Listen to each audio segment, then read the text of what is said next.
tandaan mo natin, yung opinion na po yun ay hindi po patungkol sa compliance and performance audits. Iba yung performance. Putang ina to eh. Iba naman yung performance. Kasi iba naman ang nag-check ng performance. Ang nag-check naman ng performance ng Office of the Vice President, yung taong bayan. Dahil iba po ang pag-audit sa paggamit.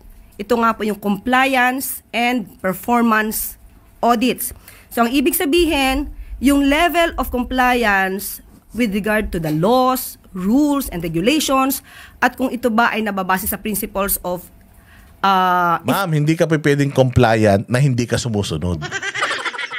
Hindi pwedeng compliant ka tapos illegal ka. Walang ganun. Wala pong ganun, ma'am. Pagka compliant ka, that's the end of it. Nag-comply ka. Compliant ka nga eh.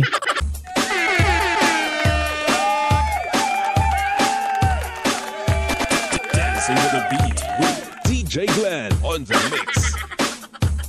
Marcos Bangag. Oy. Marcos Magandang Bangag. araw.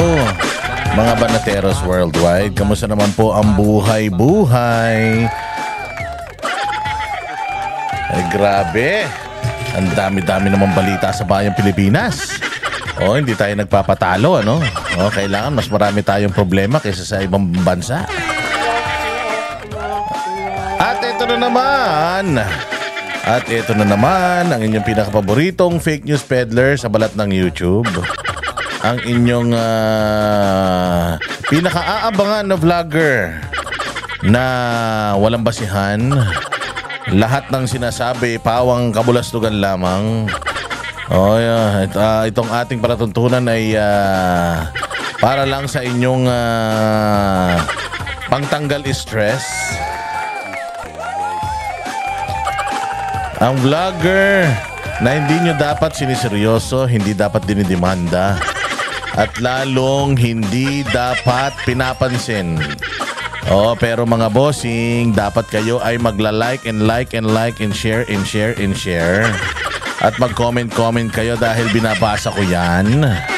Maraming salamat sa ating mga bagong subscribers. Sa mga lumang subscribers, salamat din sa inyo. At lalong-lalo na sa lahat yung mga nagko-comment. Nag-adhere doon sa ating comment yesterday. Sa ating yung nakaraang vlog, yung pagko-comment ninyo ng inyong kung taga saan kayo. Ano mga trabaho ninyo para malaman na kayo yung mga totoong tao at kayo yung mga nagbabayad ng buwis. Hindi ba? Maraming salamat sa inyong pagko-comment. Binabasa-basa ko lahat yan.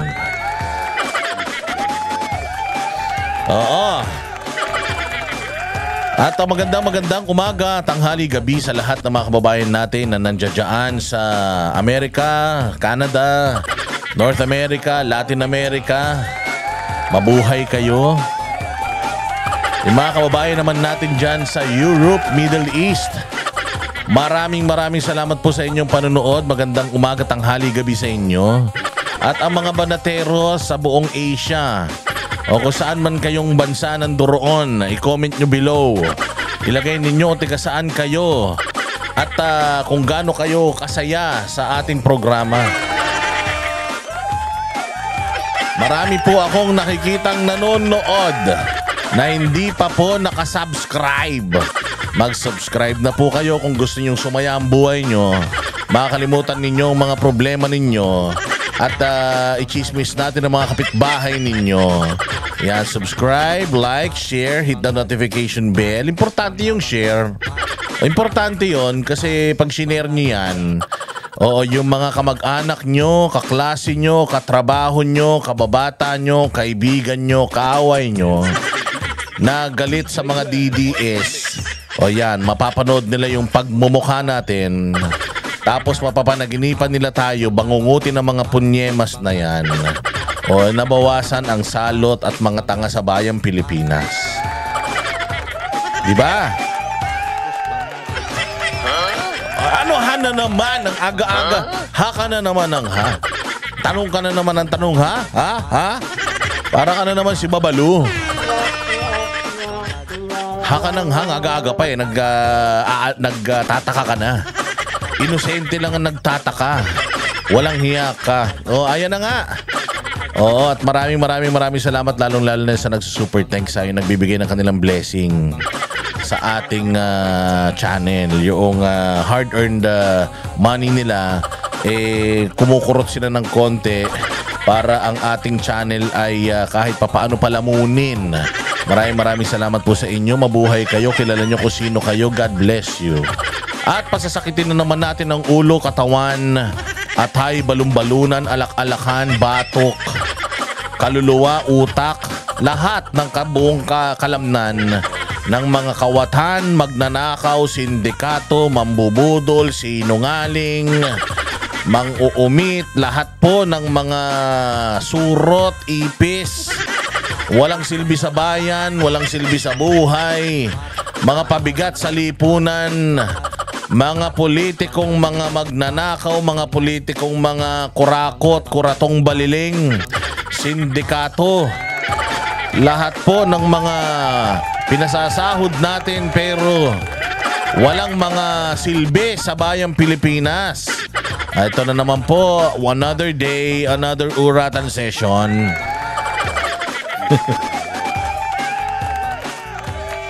Meron lang akong gustong sabihin ha. Meron kasing nag-comment sa amin ni Banat Bay na isang tagapanood natin. Oo, at ang sabi niya, i-consolidate naman daw yung mga topics, ganito. Inutusan kami, ito eksaktong sinabi nung tarantadon to. O, ipakikita ko sa inyo. Ibabasahin ko na lang sa inyo, ha? Wait lang.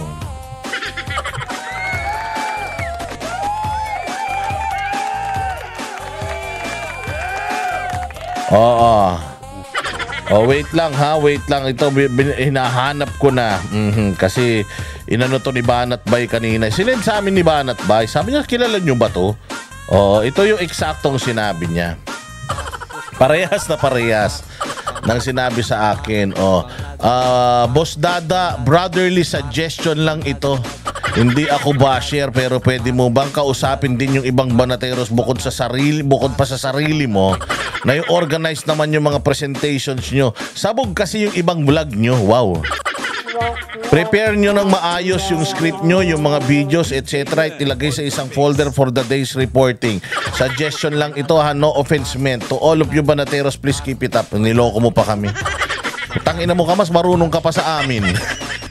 Mag-vlog ka kayang hayop ka. Tapos lahat nitong mga sinasuggest mo sa amin, i-apply mong kupal ka. Mas marurong ka pa sa amin.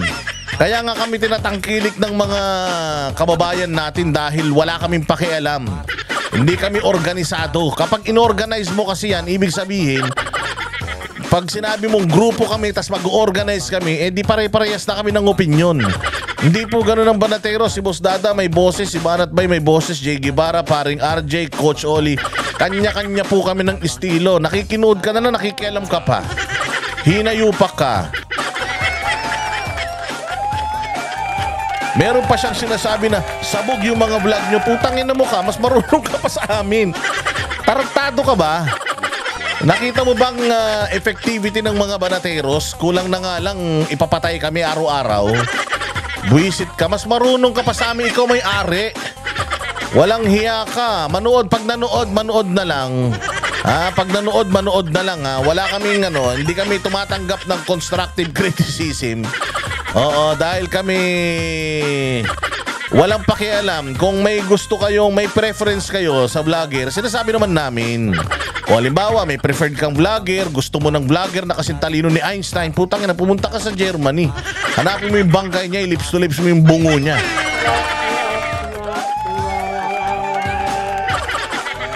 Di ba?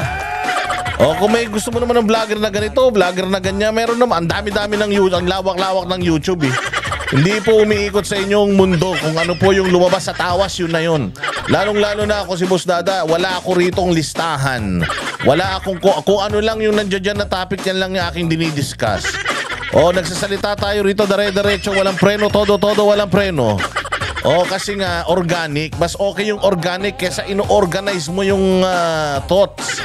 Para lang magmukhang matalino ka. Hindi ganun, mas maganda yung spontaneous.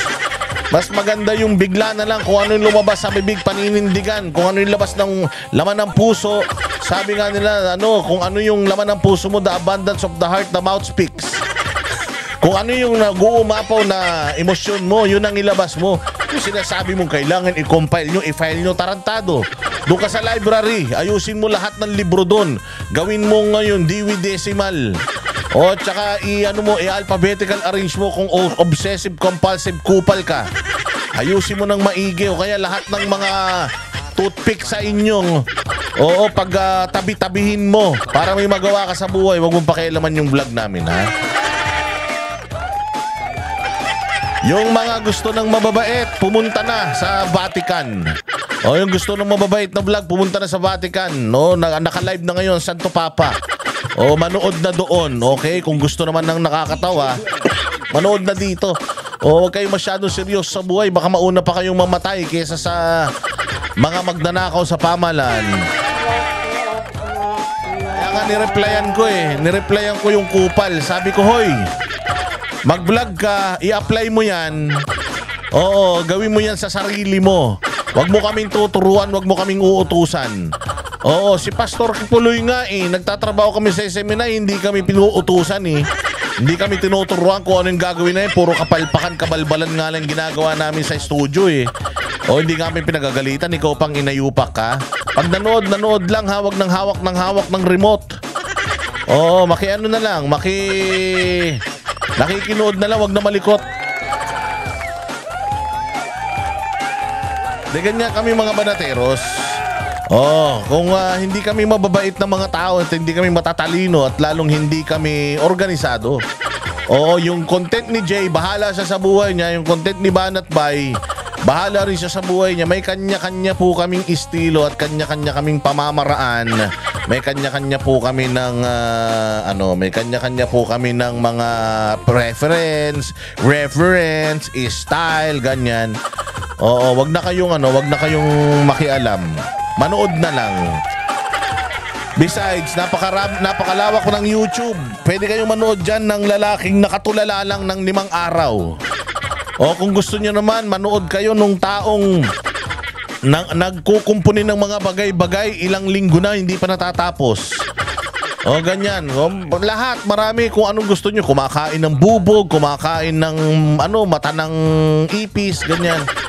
Marami pong mapapanood sa YouTube. Napakalawak ng mundo ng YouTube. Kung hindi ka masaya dito, lumayas ka na.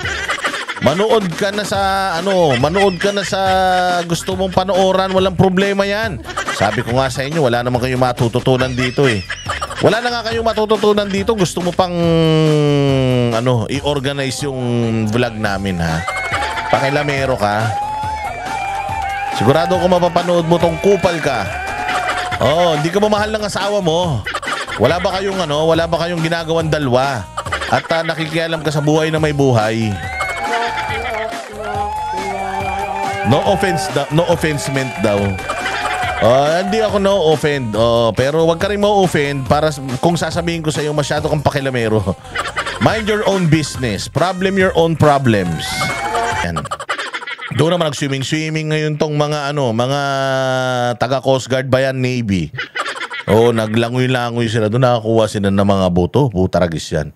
Kaya pala sarap-sarap ng talapia at saka ng bangus at saka ng tawilis po tsaya. Mukhang yung mga karne ng mga missing sa bungeros. Yung payata yung kinain ng mga pucha, muntik akong masuka Paborito ko talaga. Nalungkot ako mga bossing kasi baka mamatay yung industriya ng pag-fish pan dyan sa Taal. Siyempre ba naman, dyan tinatapon yung mga patay. Isipin mo naman yan, di ba? So may mga nahukay-hukay sila dun na mga buto-buto. Mga panga, ganyan, mga palikpik. So sunog yung iba, hindi ko alam, pucha yan, sabi ko nga may mga nagsasabi, pinagtatawanan sa social media na kesyo tanim buto daw yan. Hindi kasi nung huling nakakita ng buto si Boying, wala na kasing tiwala kay Boying Si Boying, si alias Rene at saka yan si Risa Ontiveros, magkakalahi yan, pare-pares mga sinungaling yan Si Boying noon doon sa may natatandaan nyo sa Bilibid, di ba? Mayroon daw pinugutan ng ulo. Yung aso daw, kumahol, kumawag, tapos pagtingin nila may buto daw doon sa may imbornal. So, yung imbornal na yun, yung buto, nilabas nila, putang ina yan, chicken joy pala. So, sabi niya may pugot na ulo daw doon, mga katawan, yun pala, wala naman palang ganun. So, animal na yan, napakasinungaling, hindi ba? So, eto kasi ngayon, may mga nakukuha silang mga buto doon. Kaya nga sabi ko, sana, hindi buto ng Jollibee yan.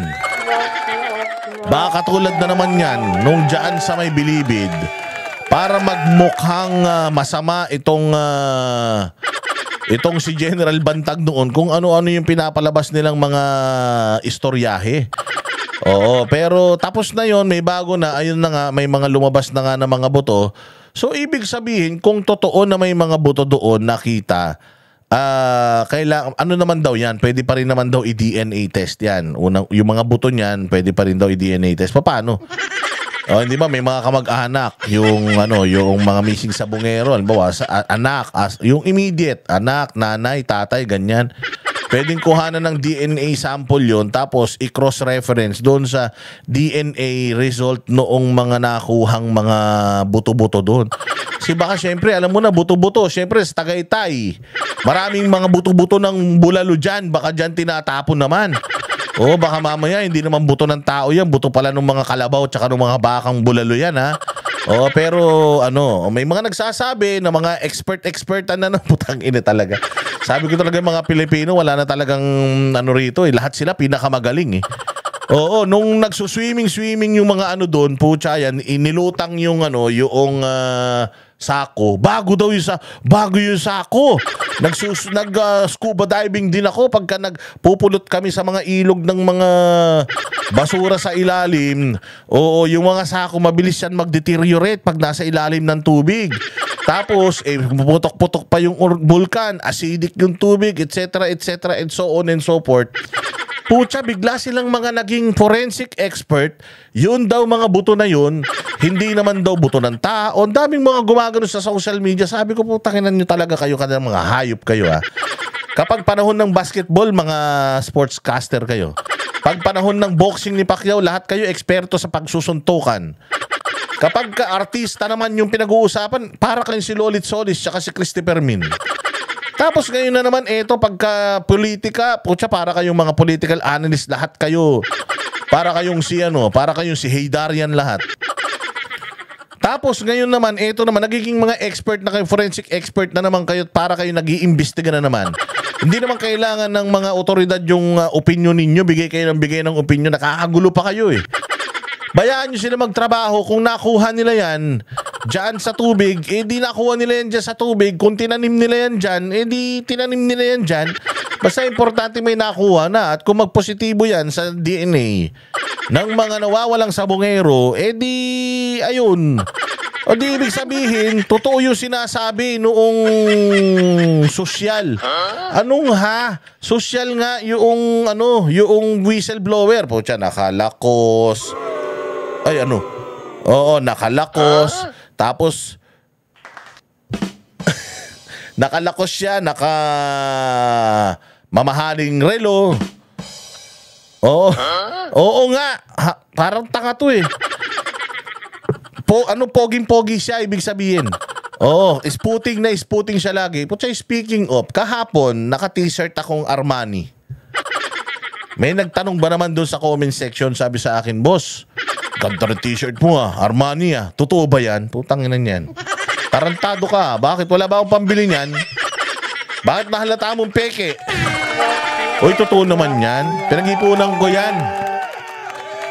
Mahirap kasi makahanap ng size. Kaya nakakahanap ko ng size minsan doon sa mga mamahalin, pipikit ka na lang ganun. Mahal lang bili ko doon, 6,000, tapos tanongin mo lang kung peke, hindi wala naman siguro 6,000 na peke. Walang kaya tuloy, nag-American Eagle na lang ako. Binigay pa ito ng Ninong Randel ko sa akin, ng Randel Bunagan. Salamat sa American Eagle, Yan ay mga kasya sa akin, eh. Mga walang hiya kayo. Para wala na akong karapatan magsuot ng mamahaling damit, wala nga akong mabili sa mura. Lahat na nabibili kong damit, nakasya sa akin, doon sa mahal. Kaya nakakabili ako isang beses ang taon lang. So ayun na nga, sputing yun. So ngayon, pabayaan nyo na, yun ang pinupunto ko dito. O, lumulutang, may mga totoo nga, nang sinasabi ng whistleblower na may mga tinatapong bangkay ron. Kung mga bangkay ng tao, buto ng tao yung nakuha doon, o di ibig sabihin, totoo yung sinasabi niya. Kung totoo yung sinasabi niya, ba't nakalaya pa yung mga suspect niyan? Diba? Dapat nakaano na yan. Dapat inaaresto na yan. Baka makatakas pa yan. Oh, hindi ba? So, natatakot kayo? Kaya nyo lang iharas, ipakulong yung mga kinakayang-kayanan nyo? Ito si Boying, mayroon pa siyang malakas masyado mayaman, malakas yung involved. Meron pang makapangyarihan, ganito, ganyan, pati Supreme Court na iimpluwensyahan. Anak ng tinapay, si Pangulong Duterte nga, dating Pangulo yun eh. Wala nga nagawa sa inyo eh. Kung talagang gusto nyong manghayop, kaya nyong hayupin. Dahil mga hayop naman kayo, bakit si Atongang hindi nyo kaya? Ang dami ng mga pronouncements niyan sa mga vlogs, sa mga videos niya, na tinitreaten niya yung mga kalaban nila na masasaktan. Eto na, may whistleblower na. Ang tanong, nagsasabi ba ng totoo yung whistleblower na yan? Pero regardless, andyan dyan si Atongang, andyan dyan si Gretchen, di ba dinadawit nyo dyan? Bakit nasa labas pa yan? Kailangan patas tayo. Di ba? Kailangan patas tayo. Kung sino yung dapat ikulong. Kung dapat talagang ikulong ha. Pero kung ginagawa-gawa at gawa-gawa nyo lang tong na to, itong kaso na to, pero iisipin mo, bakit gagawa sila ng issue tungkol dito? Ang tagal na nito eh. Nauna pa nga ito kesa dun sa Degamo case. Inasikaso nila ng todo-todo si Arnie Tevez. Napauwi pa nila dito sa Pilipinas. Ito, ba't hindi nyo kayang galawin si si Atongang? Ano yan? Bayad ba kayo niyan? Kaya sobrang lakas niyan?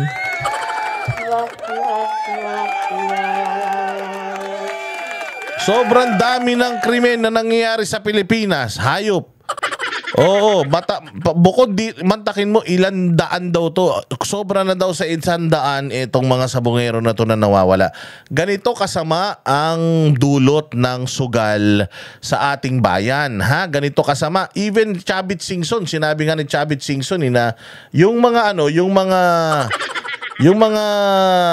sugal na yan, mga nangchochope dyan sa sabungan, wag nyo naman patayin, bugbugin nyo na kaya demanda nyo. Pag dinimanda kasi wala naman daw mangyayari, wala naman daw batas na ipinagbabawal ang panchochope at saka pang babali ng manok, ng mga pakpak ng manok. So eto ngayon, talaga palang kalakaran sa sabong itong mga ganito na kapag nahuli mo yung namimilay, yung nagtatari na saliwa yung panari. Tapos basta yung maraming mga hocus-pocus at kabulastugan dyan pala sa sabungan. Pag nauhuli pala yan, ginugulpi pala talaga yan, kinukulata yan. Ibig sabihin, meron talagang masamang dulot itong sugal na ito sa bayang Pilipinas. Kaya nga, maganda yung ginagawa ng Kongreso na lahat wag ng online gambling, lahat na ng gambling, pati sabong. Lahat na ng gambling, sabong, pekwa, tong-its, mahjong, lahat. Bingo, lahat yan, ipagbawal na natin. Pucha, pati yung loto, sila lang naman nananalo dyan na natin yan. Pati mga kasino. Pati mga kasino, wag na nating tangkilikin yan. Sobra ang epekto ng sugal sa bayang Pilipinas. Kaya nga sabi ko, noong Pogo, ang nasisira ang buhay, yung mga Chinese na parokyano niyan. Ngayon, tinanggal nyo yan, pinalitan nyo naman ng online. Sinong sinisira ang buhay niyan? Tayong mga Pilipino. Kaya panira talaga tong mga kupal na taga-gobyerno dahil itong mga mga sugal-sugal na to, lalo na yung mga artista. Big Soto, ikaw tanda-tanda mo na, yaman-yaman mo na Nagpo-promote ka pa ng sugal. Tigil nyo na yan. Sinisira ang buhay ng bawat Pilipino. Meron ng bisyo ng sugal. Kasi ganito ang ginagawa nila Magbibigay sila ng ayuda para yung tao may pangsugal. Siyempre, isasabihin nung isang gunggong na vlogger, na pinapanood nung kakabigyan lang ng ayuda, install mo tong app na to, gamitin mo yung yung code ko, may libre kang 500, ang daling manalo dito. So parang ganun ang ginawa nila. Yung mga mahihirap, binigyan nila ng pera para para hikayatin ng mga influencer na magsugal. Kung hindi man, sabi nga ni Claire Castro, madami na daw barangay na drug-free. Di ko nga talaga alam ano ba tong drug-free na to. Free ang drugs? Or ano ba? Free na silang nakakabili ng drugs? Ganun ba? Drug-free, wala ng drugs? Ganun ba yon? Oh, but anyways, whatever it is, ito ang talamak sa Pilipinas ngayon. Talamak ang sugal, talamak ang bisyo, talamak ang anak ng toklay talaga naman. Matindi ang mga krimen dahil dito sa mga na to, magkakasabwat yan eh. Magkakasapakat yan ang sugal at saka ang alak at saka itong droga. Oh, ito pa yung isa. Bukod dun sa mga missing sa Bungeros. Sabi ko nga na sana may makulong na dyan. Oh, ito pa yung isa mga bossing. Oh, kita mo, bangkay ng TNVS driver. Grabe. Itong mga tarantadong ito, dumidiskarte dahil magkakasino. So dahil wala silang pangkasino, ang ginawa nila, pinatay nila yung TNVS driver, tinapon nila sa malayo, balak nilang ibenta yung sasakyan. Kaya lang, hindi nila ine-expect, dapat karnap lang, pero napatay nila yung driver. O, ngayon, nahuli sila. Ang galing-galing mga bossing kasi sumuko sila kay Isko Moreno. Yan ang magaling. Kapag ka ang leader, matino at saka ang leader, takot ang mga eskalawag at mga kriminal. Sumuko sila kay Isko Moreno. At isinuko sila ni Isko Moreno sa otoridad at na-recover na yung bangkay noong TNVS driver at ikinwento nila kung bakit nila ginawa yon. Tingnan ninyo ang impluensya ng alak, droga at ng sugal dito sa bayang Pilipinas. Tapos tumataas daw ang rating ni Marcos Sr. Marcos Jr. pala. Pakinggan nyo tong balitang to. Natagpuan na ang bangkay ng hinoldap at pinatay na TNVS driver noong Mayo. Live mula sa Nueva Ecija, nasa frontline ng balitang yan, si Nina Ong Pauco. Nina, saan at paano natagpuan ang bangkay ng biktima?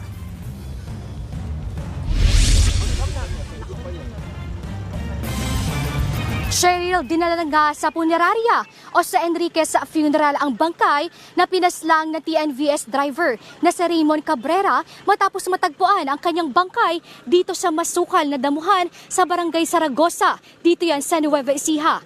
Ang mismong mga sospek ang nagturo kung saan mismo nila itinapon ang bangkay ng biktima. Umaalingasaw at naagnas na ang bangkay ng TNVS driver na si Raymond Cabrera nang matagpuan sa damuhan sa Saragosa, Nueva Ecija. Siya ang TNVS driver na hinold up at pinagsasaksak ng 3 pasahero niya noong May 18. Ang mga sospek sa pagpatay ang nagturo at nagdala sa mga otoridad sa pinagtapunan nila ng bangkay. Dito mismo sa masukal na damuhan na ito, natagpuan ng National Bureau of Investigation ang katawan ni Raymond Cabrera, ang TNVS driver na nawawala 2 buwan na makakalipas. At dito na nangangamoy o inaagnas ang katawan ng biktima. Nakumpirma ng mga kaanak na bangkay nga ito ni Cabrera dahil sa mga nakuhang gamit at bakal sa braso nito. Kagabi, hinarap ni Manila Mayor... Congratulations sa Yorme Isko Moreno. Ang galing-galing mo talaga. Kasi nabisto mo na nga yung mga pagnanakaw ng mga dating taga dyan sa Maynila. Tuloy-tuloy na nagsimula na kagad yung operation ayusin ang Maynila. Kita nyo, ang linis-linis na naman ng Maynila. Palakpakan. Ganyan talaga kapag may political will ang isang leader. Ito yung sinayang natin. Saya, kung ito nanalo, putangin lang yan, hindi natin problema si BBM ngayon. Kung ito nanalo, ganito sana ang gagawin sa Pilipinas nito. Lilinisin ang Pilipinas, tapos aayusin, ilalagay sa sistema lahat, tututukan yung mga mahihirap. Ito kasi si Isko, ang maganda sa kanya, galing siya sa mahirap eh. Galing siya sa laylayan. Dati siyang nangangalakal, dati siyang padyak, kumakain ng pagpag. Naranasan niya yung hirap ng buhay. Naranasan niya yung hirap ng walang bahay. Naranasan niya yung hirap ng walang baon, kumakalaman sikmura. Naranasan niya yung maagang pagtatrabaho kasi nga wala na silang makain. Naranasan din niya yung yung walang pang-aral, yung hindi nakapag-aral. O kaya ngayon si Isko, siya yung perfect na example ng from rags to riches eh. Kasi nagsimula siya sa ganun, tapos ngayon, eto na siya. Muntik pang maging presidente, di ba? Sayang. Kaya kami sinasabi ko hindi kami naabudol kasi ito yung namin eh. Ito yung pinili namin nung 2022. Wala lang tong pera eh. Wala lang tong siguro katulad nung hakot nila, yaman nila. Wala lang ito eh. Pero meron tong puso eh. Meron to talagang gusto talaga nitong maglingkod sa bayan eh. Kasi nga, for the first 3 years lang ng panunungkulan niya, isang term pa lang, naayos niya na yung Maynila eh. Ang laki ng pinagbago ng Maynila. Yung Maynila na bulok-bulok, mabaho, dinisiplina nito. Siga ang mga tao sa Maynila. Pinakamahirap idisiplina ang mga taga Maynila. Bakit? Taga dyan si Boy Taga. Si Boy Molotov. Si Boy Ice Pick, taga dyan din. Tondo, ang hirap disiplinahin yan. Pero si Isko Moreno, dahil nga alam niya ugali ng mga Manileño, dahil nanggaling siya doon, alam niya kung papaano itatakil yung problema ng Maynila. Alam niya kung saan niya sisimulan. O kita mo, ilang araw pa lang na nananalo to, wala pa isang buwan na siya'y umupo, ano na nangyari? In-expose niya na yung katiwalian. Kahit walang pera, nakikiusap, mapuputulan na ng kuryente, internet dahil sa magnanakaw yung mga pumalit sa kanya. Tapos, eto pa, bagamat walang pera, walang resources, bagsak ang City Hall. Anong ginagawa ni Isko? Trabaho pa rin ng trabaho. At ang linis-linis na naman ng Divisoria, ang linis-linis na naman ng Quiapo, ang ayos-ayos na naman ng Recto, hindi ba? So, merong output simula pa lang. Tangina si Bongbong, 3 taon na wala pa napaganda eh. Kahit yung asawa niya, hindi niya mapaganda. Ang galing talaga ni Isko. So, sumuko yung mga sa kanya, yung mga kriminal. By the way, tuwing Friday, manood kayo ng parang show, parang Address to the Nation, yung parang ginagawa ni Pangulong Duterte noon na Talk to the Nation. Meron ganun si Isko eh. Tuwing Friday, ang kasama niya dyan si Ma'am Mocha Uson. Ipipresenta nila lahat ng mga nagagawa nila sa Maynila, lahat ng mga kawatan ng mga punyeta na ito. Alam mo, nung nawala si Isko, grabe na naman dyan sa may Delpan, yung mga nang kukuha ng mga bakal-bakal dyan. Pero ngayon nandiyan na si Isko, sigurado ako matitigil na naman yan. Pati yung pangungutong ng mga MTPB dyan, sigurado mahihinto yan. Pati yung pangungutong ng mga parking boys dyan sa Binondo. Sigurado ako maayos kagad ni Isko yan. Kahit walang pera, bagsak ang City Hall, walang budget, inubos ng mga punyetang mga magnanakaw sa Maynila, si Isko Moreno itatayo niya ulit yung Maynila kahit na from scratch gagawin niya ulit yan. Isko Moreno sa media ang 3 sumukong sospek. Disgrasya lang daw ang nangyaring pagpatay dahil ang plano lang nila ay hold upin ang biktima. Disgrasya lang po talaga lahat. Sa NBA ko na lang po ipapaliwanag lahat. Humingi po kami ng... Alam mo, sabi ko nga sa inyo, ang hirap disiplinahin ng mga taga Maynila dahil ang tatapang ng mga tao dyan, titigas ng ulo ng mga tao. Pero si Isko, kayang-kaya niyang pasunurin ang leon. Pati mga ahas, sawa, kaya niyang pasunurin. Ganyan kapag alam mo talaga ang root of the problem. Ganyan kapag may political will. Hands-on, hindi katulad nung iba dyan. Nagtatago sa palda ng bobong spokesperson. Tawad. Humingi po ako ng tawad.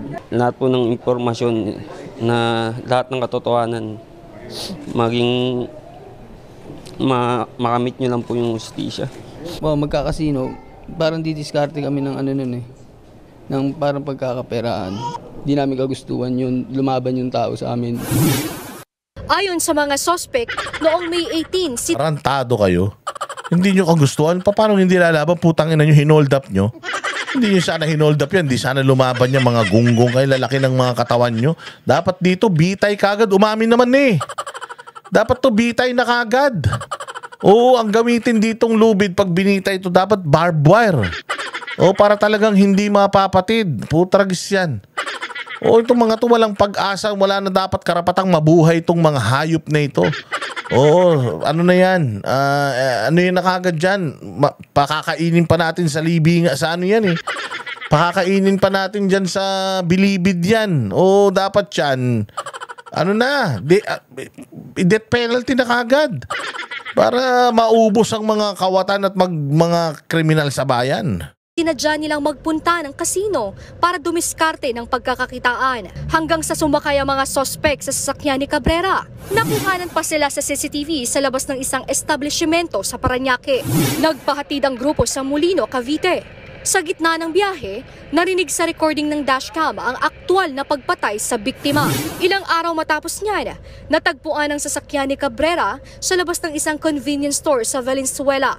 Inabandona ito at puno ng dugo ang loob. Hindi raw na-track kung saan nagpunta ang mga sospek at pinagdalahan ng bangkay dahil wala raw GPS ang dashcam ng sasakyan. Ayon sa National Bureau of Investigation, karnap at hold-up ang tinitignang motibo sa krimen. Posible rin daw may kakilala sa bayan ng Saragossa ang mga... Ayan, ang punto rito mga bossing, katulad din nung sa missing Sabongeros, kaya ako ito pinakikita para mas lalo natin maintindihan na ito na yung estado ng bayan natin ngayon.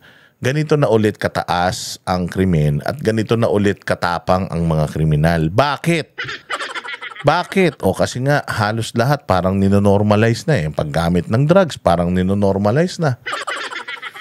Yung may sinabi pa yung isang congressman, yung congressman na natalo, na biglang nanalo, may sinabi pa siya na anong kaibahan nung isang pusher, isang kriminal na ginagawa niya lang yun para kumita siya versus isang pulis na ganito. May mga ganun pa sinasabi. So parang, alam mo yun, simula nung nawala si Pangulong Duterte sa kapangyarihan, eto na nangyari sa Pilipinas. Nalubog na tayo sa utang, nalubog pa tayo sa drugs. Huwag niyong sabihin na ang dami niyong nahuhuli sa drugs. Ang punto rito, bakit kayo maraming nahuhuling drugs? Ibig sabihin, maraming pumapasok. Kung nahuhuli niyo yung ilan, imagine niyo kung ilan yung nakakalusot. At dyan sa nahuhuli na yan, ilan yung nare-recycle? Huwag kayong tatanga-tanga kayo. Sasabihin nyo na, na at least may nahuhuli. Tangin na walang nahuhuling drug lord. Saan ka makakita ng yung drugs? Ano yung kusang sumuko yung drugs? Ayoko na, hindi ko na kaya, susuko na ako. Sumusuko yung drugs, wala yung drug lord. Saan ka naman makakita ng ganyan? Bigla na nakikita maleta, nasa bukid. Pagbukas, may shabu. Putangin na, ganun karami shabu sa Pilipinas. Pati maleta, nasa bukid. Anak ng tinapay dati, pagka nakahuli ka ng mga street dwellers, mga street pushers, konti lang nakukuha mo. 3 gramo, 2 gramo. Ngayon, pag nakahuli ka ng pusher, kilo ang dala. Ang ganyang karami ang droga ngayon. At saka, balita ko nga sa mga kaibigan, kilala kong mga kaibigan na dyan sa mga barabarangay, nagbaligan na daw talaga yung mga adik sa kanila. Lintik daw kaliwaan. So wag kayong magbunyi na maraming nauhuli. Kasi kung maraming nauhuli, ang ibig sabihin niyan, maraming pumapasok. Kung merong isang truck na pumasok na drugs, nahuli yung 100 kilo, 1 tonelada yan. O imagine, 100 kilo lang yung nakuha, tapos yung 900 kilograms, umikot sa sirkulasyon. So, nanalo tayo doon? Wala tayong panalo doon. Bakit? Kasi nga, meron pa rin drugs sa circulation at balita natin, nagmumura. Nagmumura. Kaya nga sabi, baka drug-free na eh.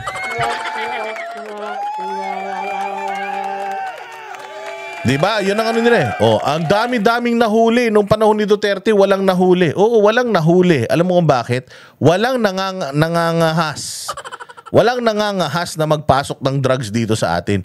Walang nangangahas na magtulak. Dati nga yung mga tulak, kusang sumusuko. Suko na ako. Magpaparehab na lang ako. O kaya, pakulong na lang ako kaysa mamatay ako. Dahil matindi talaga, nagli-liquidate yung mga pulis.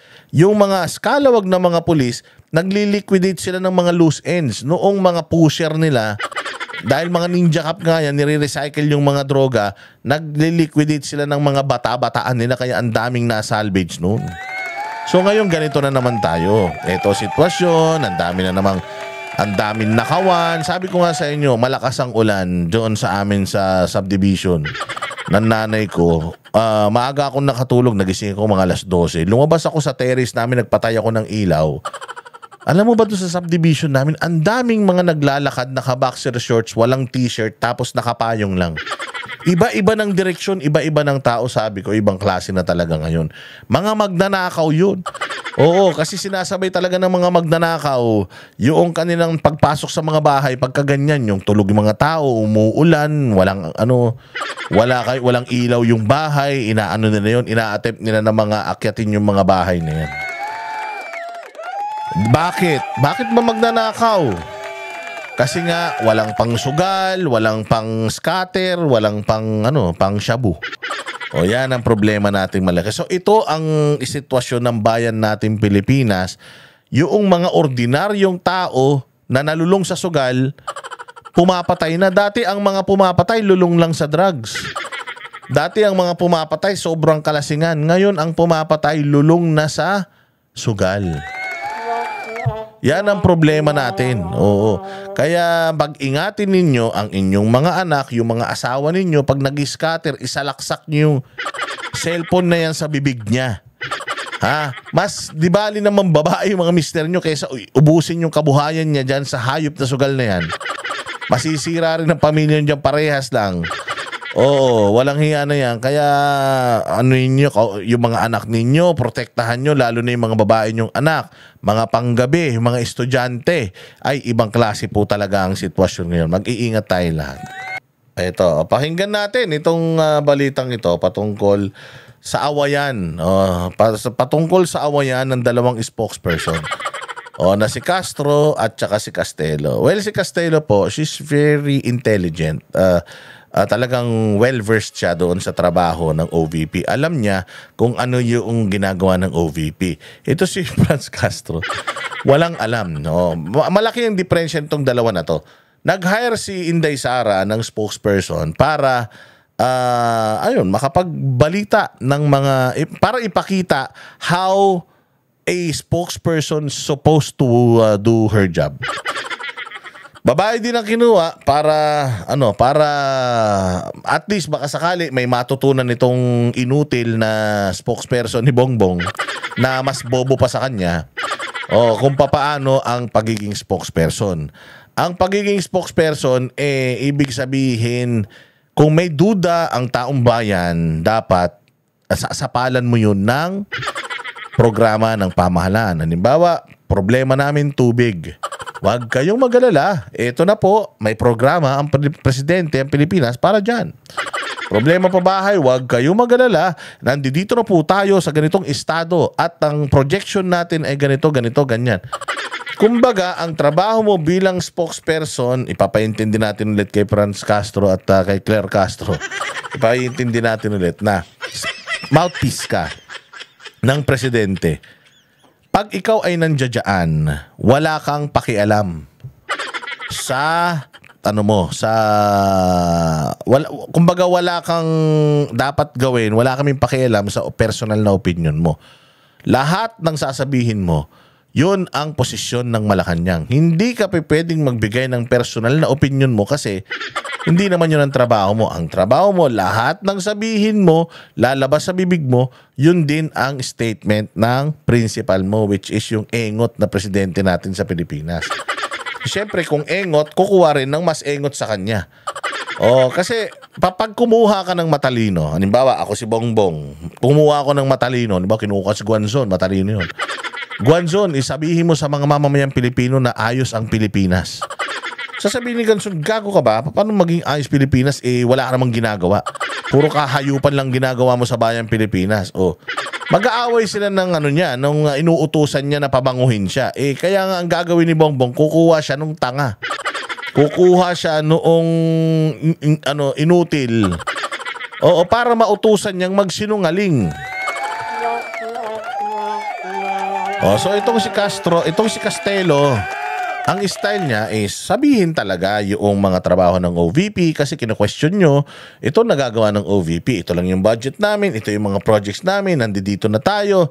Si Vice President Sara Duterte, madalas kasi yan lalabas ng bansang Pilipinas kasi hindi naman yan lalabas para magbakasyon, kundi lalabas naman yan para bisitahin yung kanyang tatay dahil syempre bilang isang Vice President, si Pangulong Duterte, dating Pangulong Duterte, bukod sa tatay niya, yan ay Pilipino at tinatry ni VP Sara na ang kababayan niya may iuwi niya sa Pilipinas. Bakit hindi yung mga taga-Israel?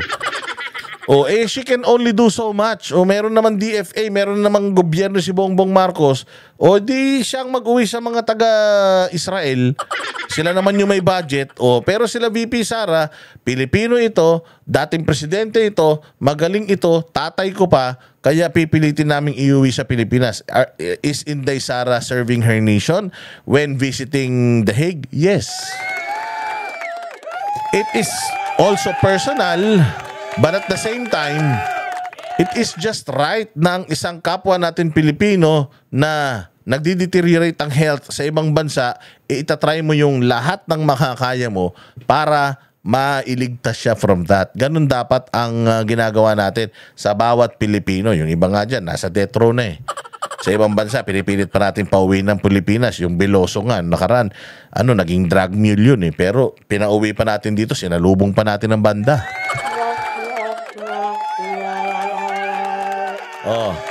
So ngayon, dinipensahan ni Castelo yung mga biyahe ni Inday Sara.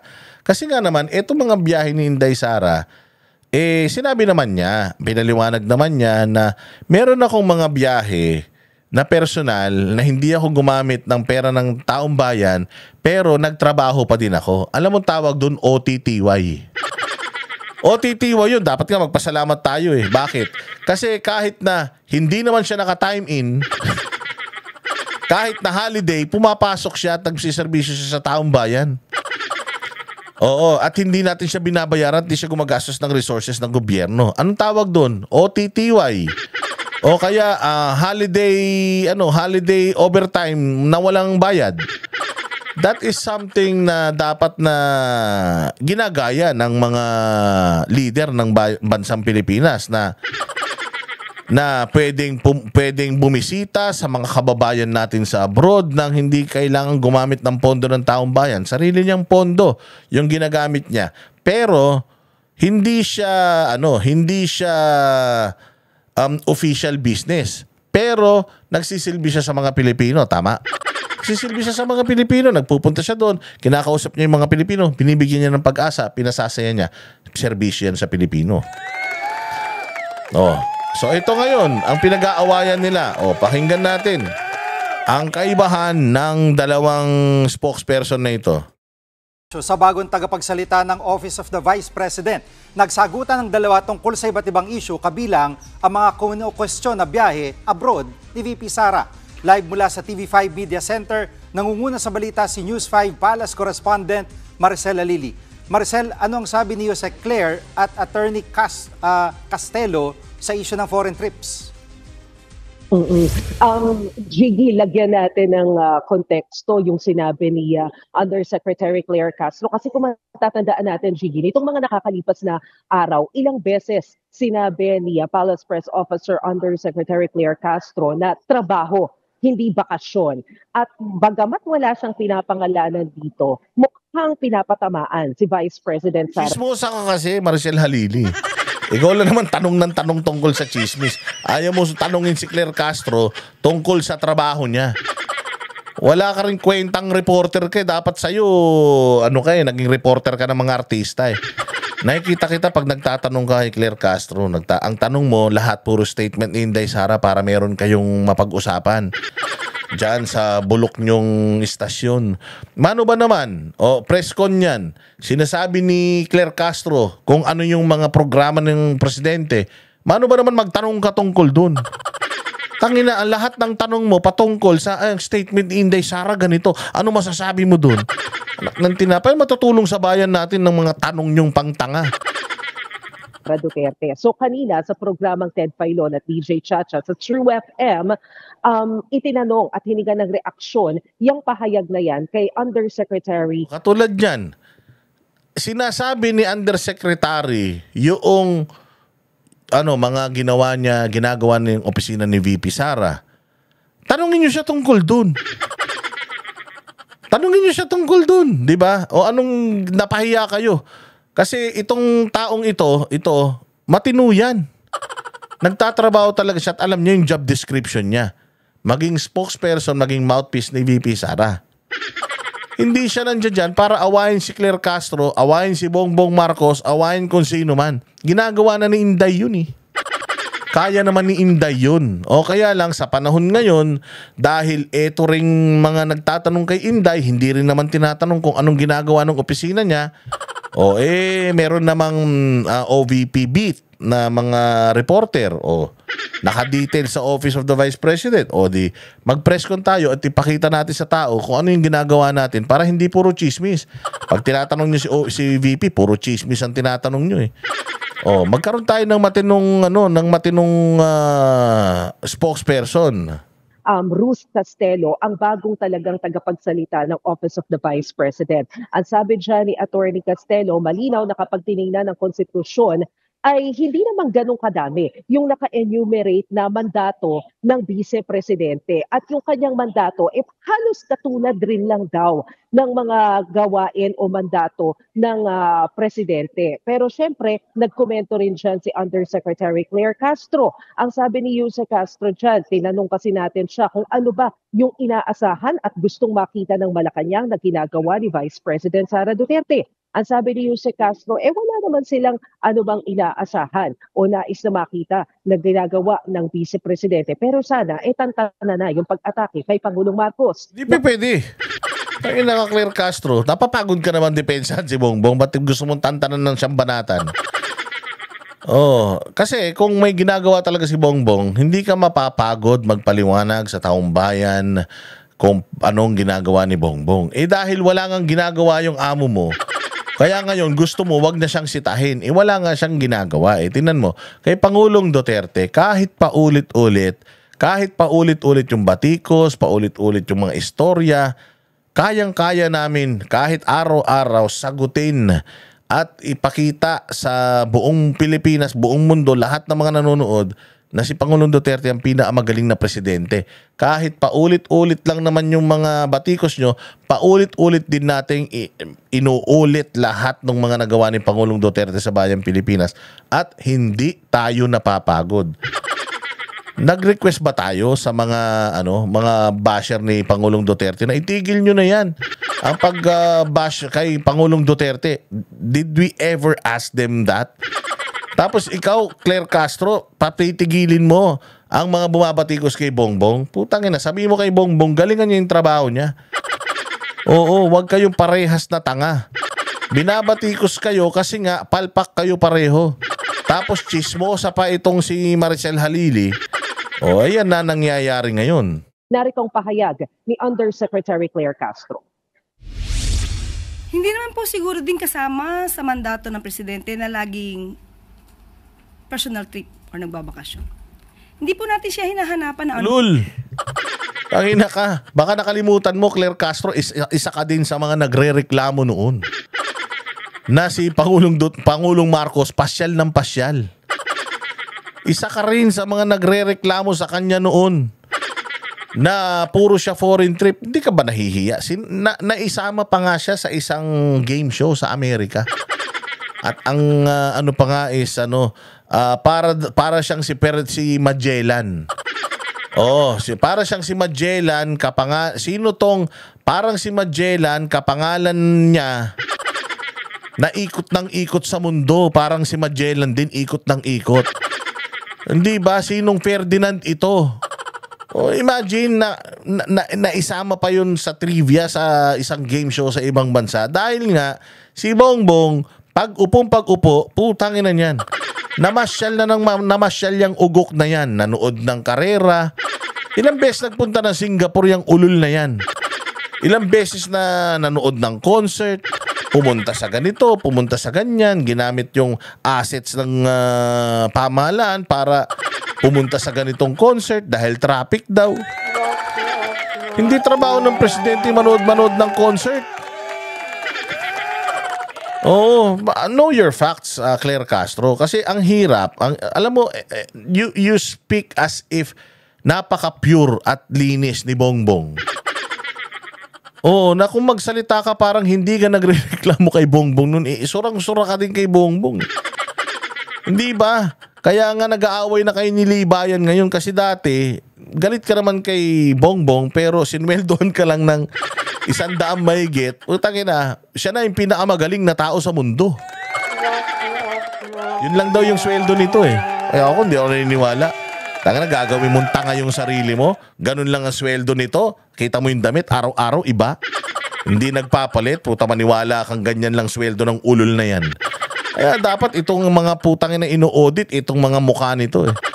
Oo, yung kapal ng makeup niyan, hindi mumurahin yan.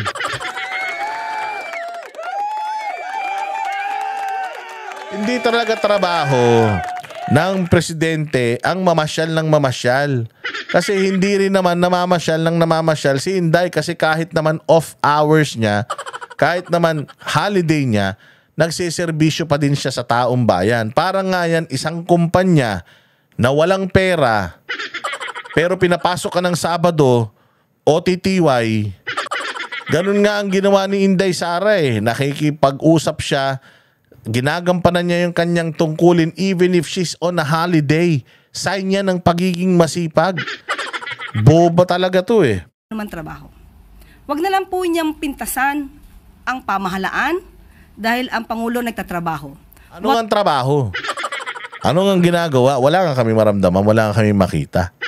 Kaya nga sobrang, alam mo sa totoo lang Claire, ang dali nga ng maging vlogger ngayon na anti-Marcos kasi nga wala kaming makitang magandang ginagawa kay Marcos. It's easy to kumbaga napakadali niyang batikusin. O tingnan mo yung mga vlogger na align kay Bongbong, idol si Bongbong.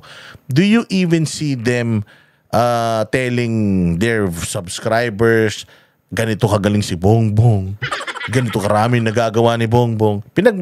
Pinagmamalaki mo si Bongbong.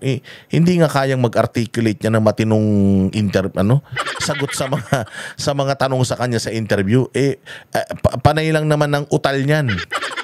Panay ang utal, panay ang ngiwi. O tapos kung i-present mo siya sa tao, parang putang linis-linis niya.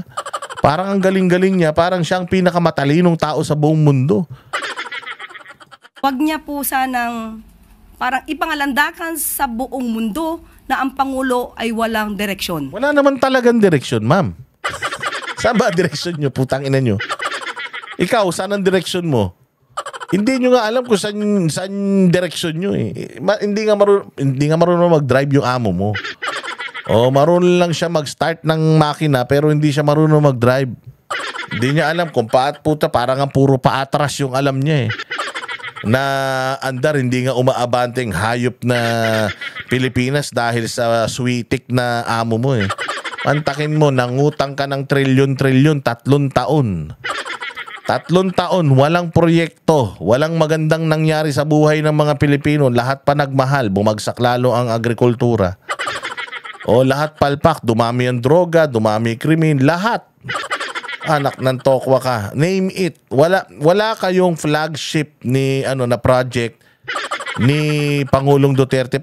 Pangulong Marcos, pag tinanong mo si Duterte, anong matatandaan mo kay Duterte? Unang-una na kagad, war on drugs. Pagka tinanong mo ano pa, tiyangin na 10 years na yung lisensya ko, 10 years na yung passport ko. Meron ka kagad may isip on the get-go eh. Ikaw wala eh. Marami na pong barangay po ang drug-free. O anong barangay yan? Hindi ko alam. Basta sinabi lang sa akin marami na.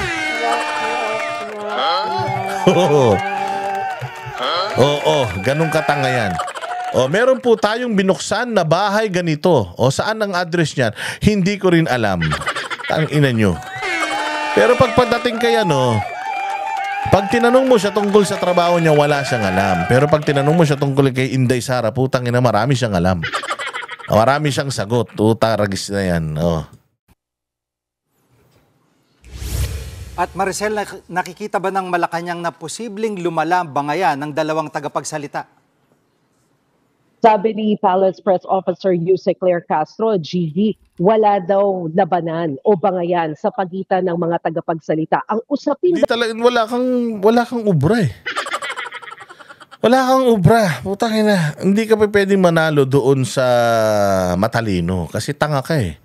Noong ipinagkanuno mo yung pinenta mo yung kaluluwa mo kay Bongbong, nawalan ka na ng silbi. Kumbaga sa prostitute, wala nang kukuha sa'yo kasi alam nila na laspag ka na. Oo. Wala na. Pagka tinignan ka, ayan, putya, wag yan, ayaw ko niyan.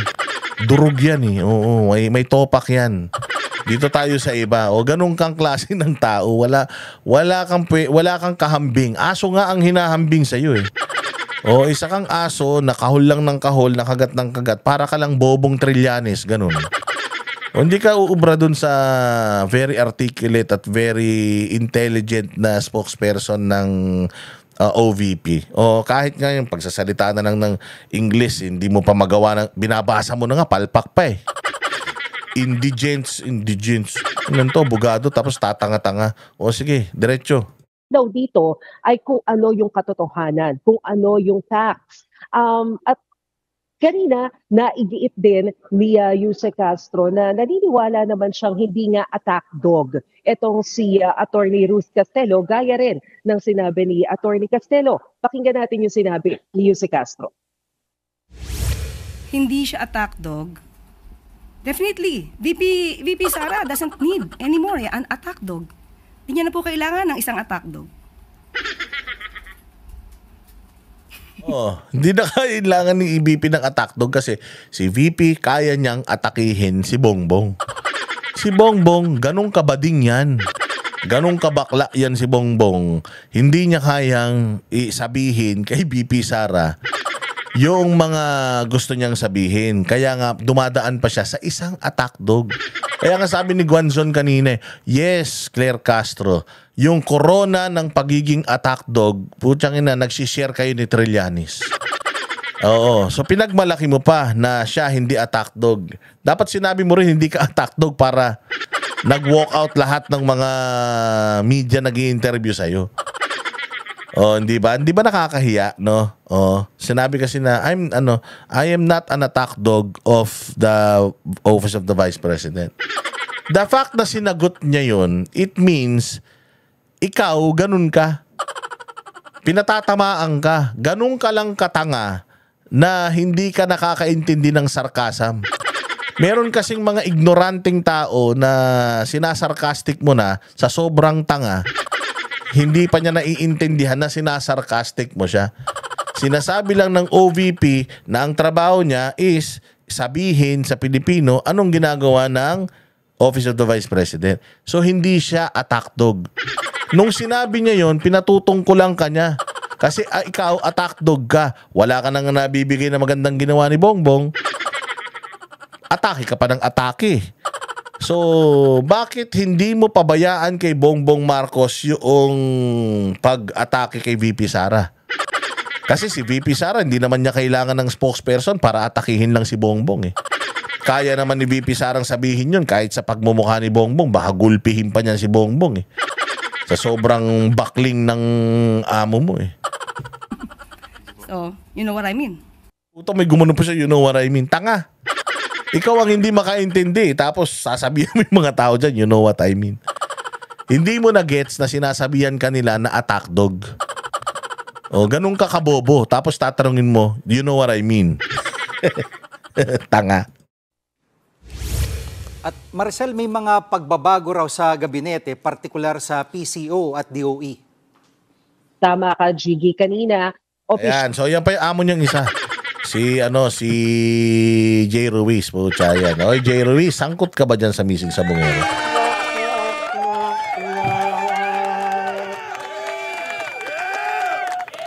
Ito yung ito yung spokesperson na na issue Teka, nandiyan pa ba? Hindi. Sige, ito na lang. Yung trabaho lang daw ng trabaho ang Pangulo. Hindi. Ito na lang. Isa.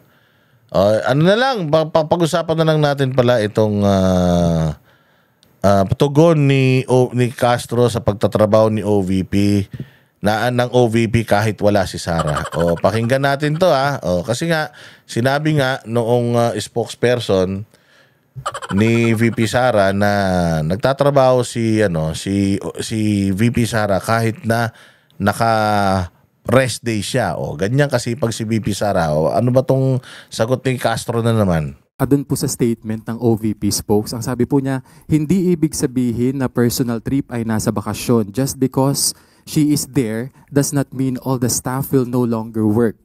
There are competent and able people in the OVP who can do their jobs without her. Exactly. Do you remember, no merong isang malakas na bagyo, si VP Sara went, I think, to Germany. Tapos nag-leak na siya ay pumunta sa Germany. Hinahanap siya. Asan si VP Sara? Asan ang Vice President?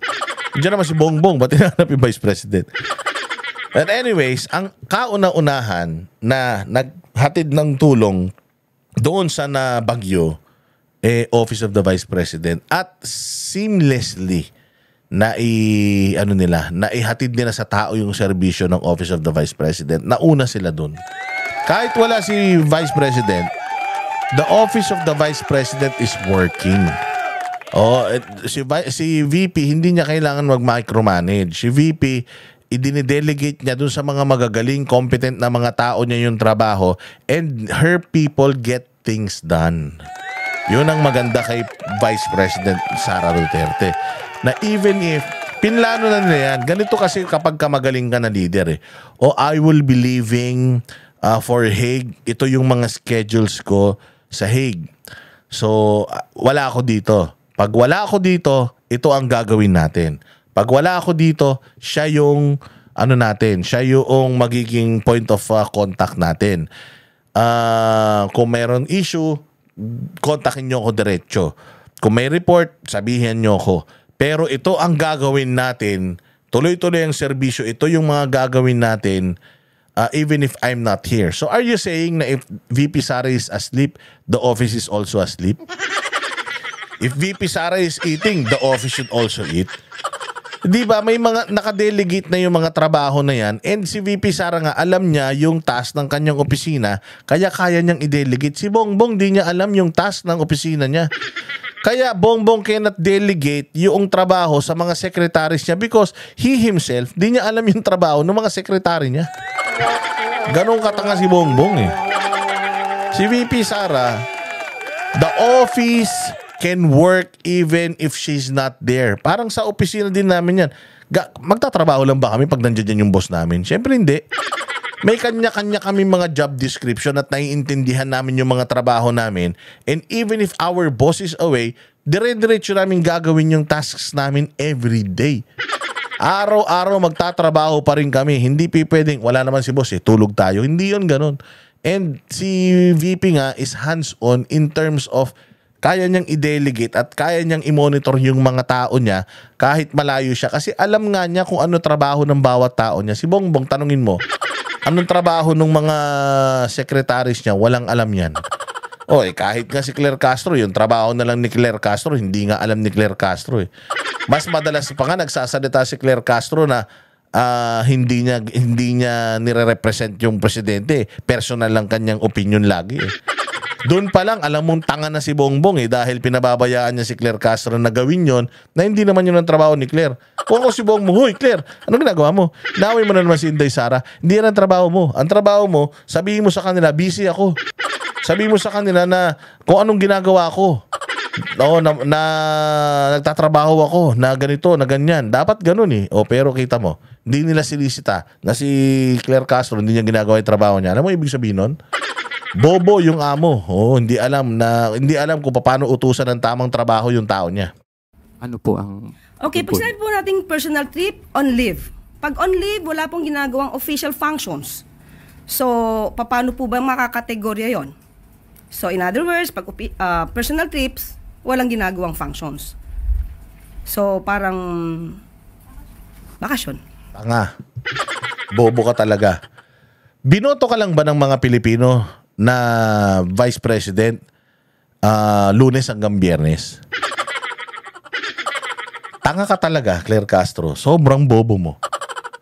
Pag binoto ka ng Pilipino, kahit day off mo, Vice President ka ng Pilipinas.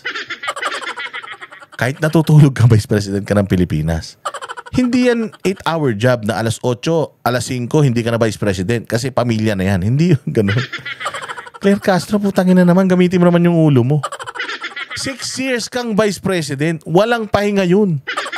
Buong 6 years na yun mula 2022 hanggang kaduluduluhan ng 2028, Vice President si Inday Sara. So kahit na Sabado, Linggo, Vice President pa rin si Inday Sara. So regardless kung holiday ni Inday Sara yun, personal vacation ni Inday Sara yun, Vice President pa rin siya ng Pilipinas doon. So even if she's spending quality time with her family, Vice President pa rin siya noon. Kahit nasa bakasyon siya sa ibang bansa, Vice President pa din siya. Kaya nga, yung bansa na yun, when she goes there, merong diplomatic status. Isa kang leader eh. So, yung lugar na pupuntahan mo, inaasikaso ka according sa sa hierarchy mo. Aalaga ka lang. Diba, nagpunta ka ng Hong Kong. O, di ba nung nagpunta ng Hong Kong si Inday Sara, anong ginawa ng gobyerno ng Hong Kong nung nalaman na nandun si Inday Sara? Binigyan siya ng security doon sa Hong Kong para maging safe si VP Sara because Vice President yan ng Pilipinas. Even if she's doing that ng personal time niya, she's still being treated as Vice President because she's a Vice President. And she's the Vice President. So Claire Castro, wala pong day off ang Vice President. Meron lang po silang mga personal na mga trips. Meron po silang mga nagfa-file lang sila siguro ng leave dahil importante yung mga lakad nila. May aatinan na kasal or whatsoever. But they are still the Vice President. She's still the Vice President of the country. So let's say for example, umalis siya using her own money and pagdating niya doon, she wants to be Vice President. She can be Vice President kahit na holiday niya yun. Why? Because she is mandated to be the Vice President for fucking 6 years, Claire Castro. You dumb fuck. You stupid ass. Ganun talaga yun, ma'am. Hindi yan katulad ni Bongbong na presidente lang siya Monday to Friday. Sabado, Linggo, family time. Hindi mo siya pwedeng abalahin. Hindi ganun yun. Ano ka ba naman, Claire? Kahit nga sabi ko nga noong nagsabi ka na ikaw, na si Pangulong Duterte nangangako ng 7 pesos na bigas, nung nagpakalat ka ng fake news sa vlog mo, di ba tinanong ka nila, ma'am, ano yung sinasabi mong fake news na pinagpapakalat si Duterte? Na gusto ni Duterte 7 yung bigas. Anong sabi mo? Yung vlog ko, personal yun. Tanungin nyo ko yung trabaho ko. Pero yung personal ko, wag nyo akong tatanungin doon. Hindi pwede yun. Spokesperson ka, hindi ka spokesperson ng Lunes hanggang Biyernes lang. Hanggat nandiyan ka, pinapasweldo ka ng taong bayan, pag-aari ka ng taong bayan.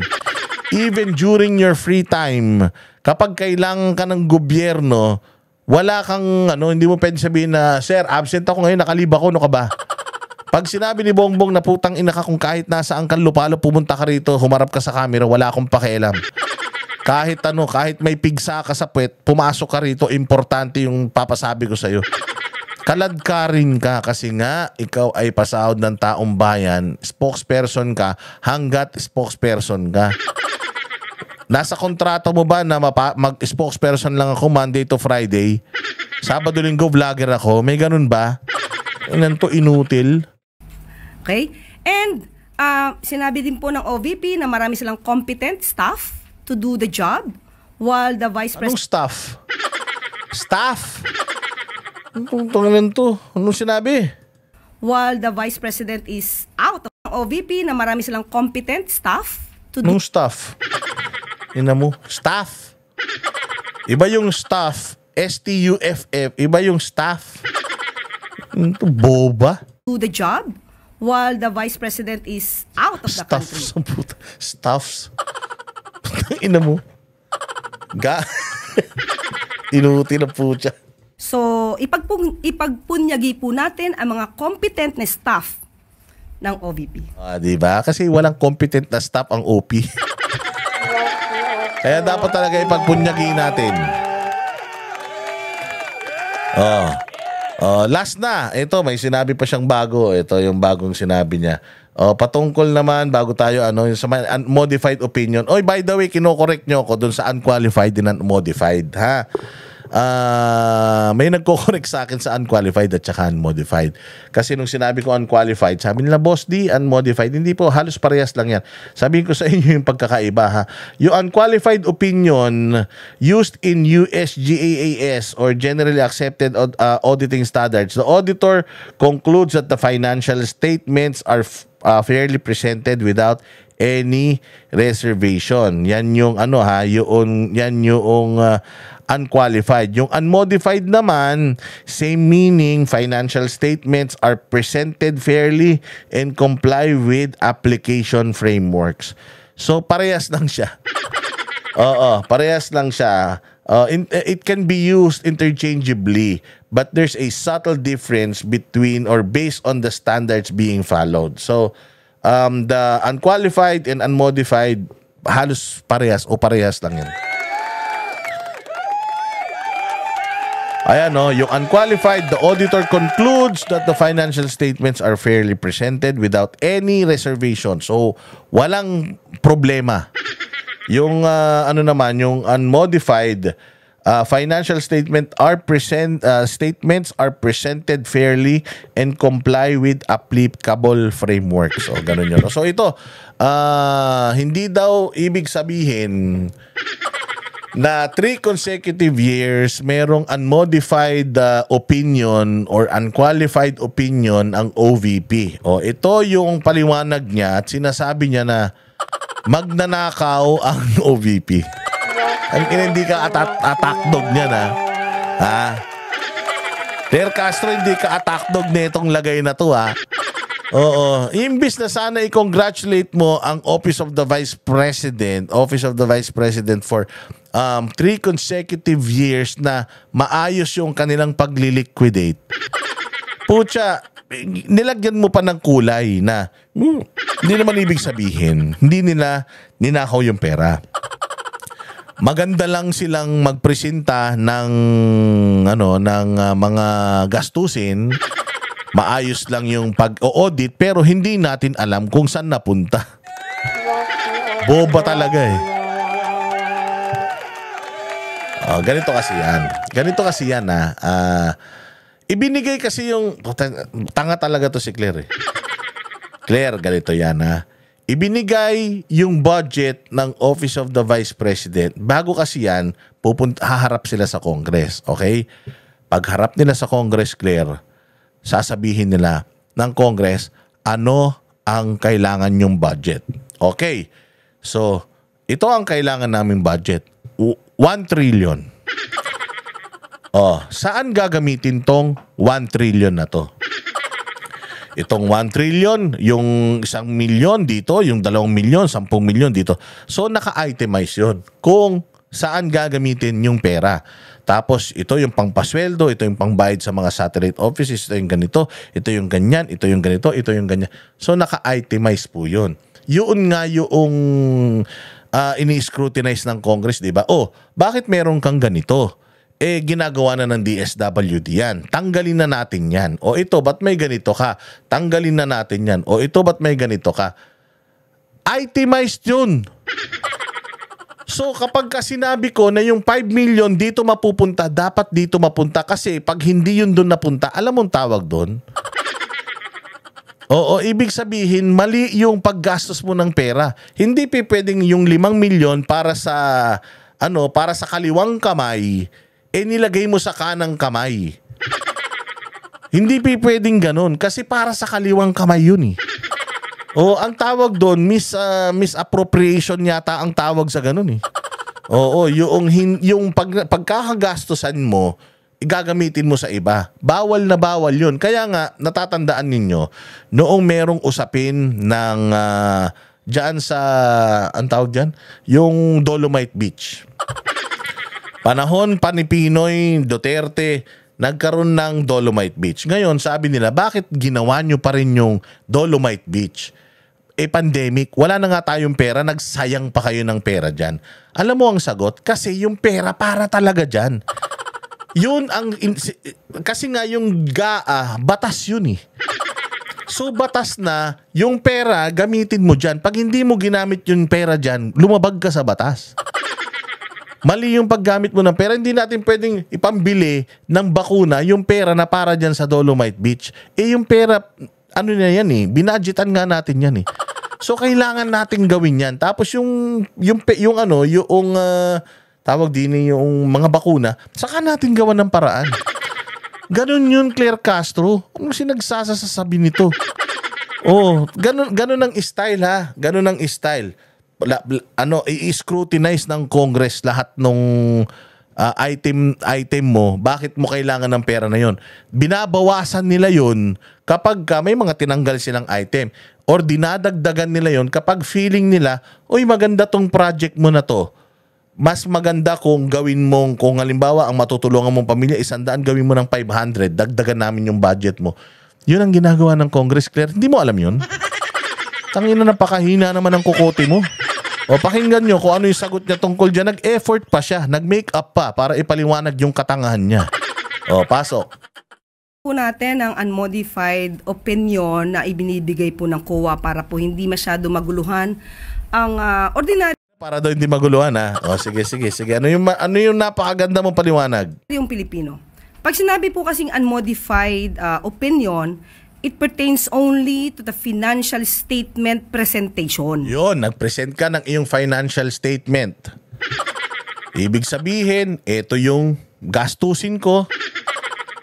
Ito yung mga proyekto. Ito yung pera. Ito yung pinagpuntahan. So, okay. Kung ako ko, teka. Hindi okay. Kasi, mali yung pagkakagamit mo ng pera eh. Pero sinasabi nga ng COA na walang problema, inaudit namin. Pag inaudit kasi, in-scrutinize mo yun lahat eh. In-scrutinize mo yun.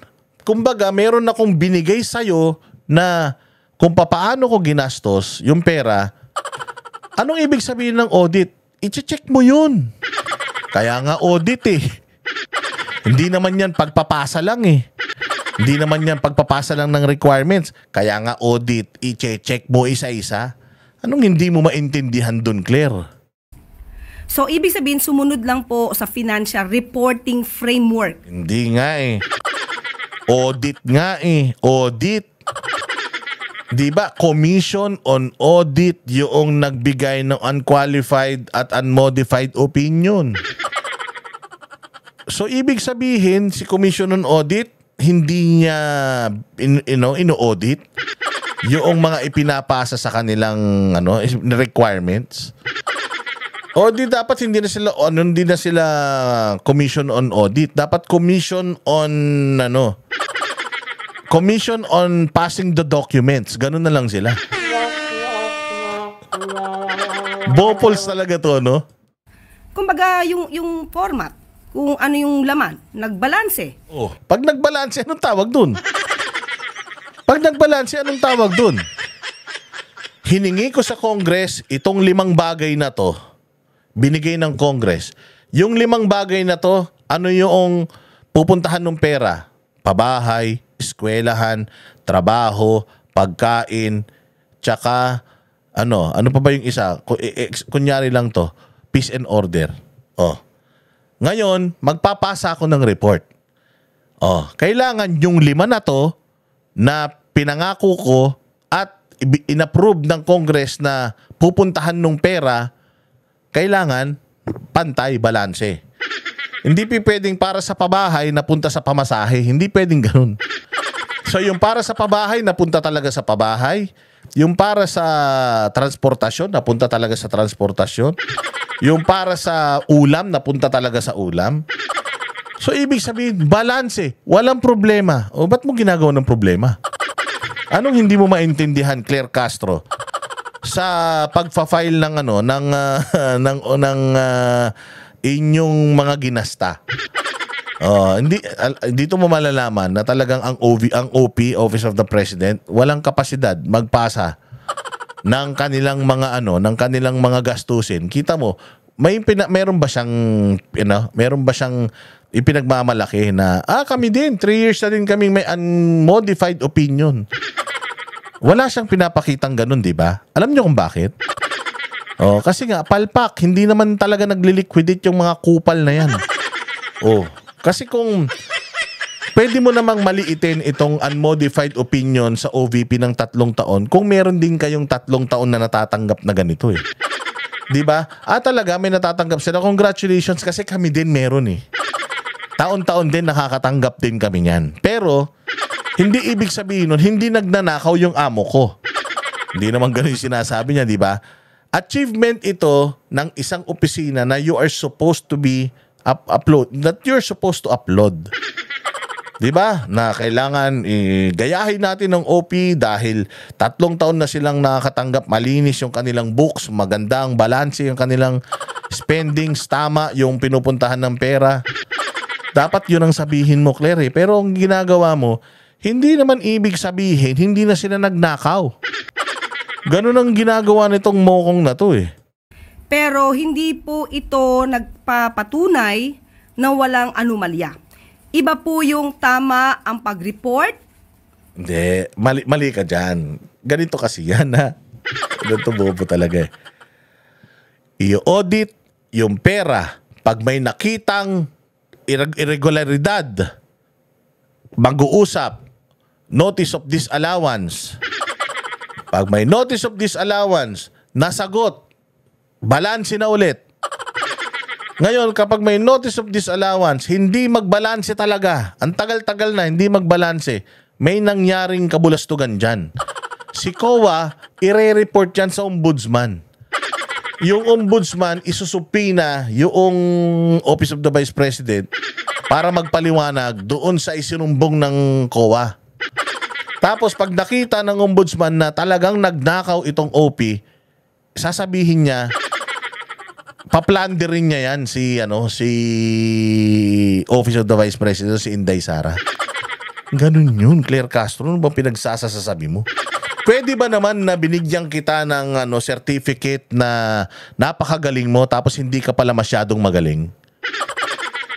Pwede bang ganun? Pag nagbigay ako sa'yo ng isang opinion na wala akong question, ibig sabihin, maayos ang usapan natin dalawa. Pinagsasabi nito ni Claire Castro, basta lang makapanira eh. At iba yung tama ang paggamit ng pondo. Ma'am, audit nga eh. Meron bang audit na hindi chinek yung paggamit?